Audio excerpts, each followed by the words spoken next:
Hello, in front of me I've got Chevrolet trucks. In this video I'll show you how to install towing hook on any car.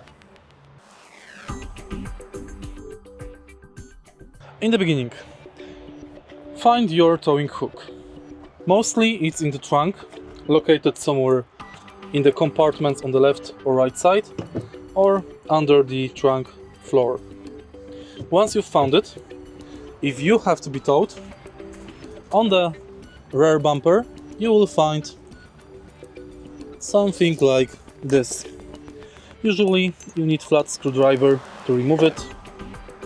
And now insert the towing hook here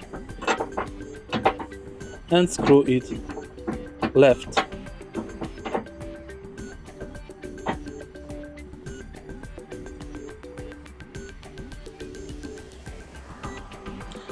If you need to be towed, do the same thing on the front.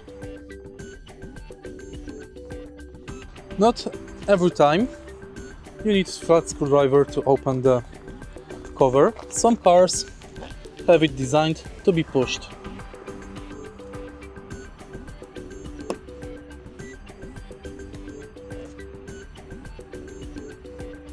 See?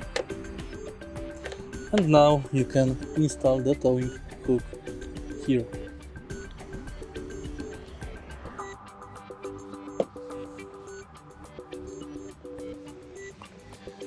If you find this video helpful, please leave like, comment and subscribe.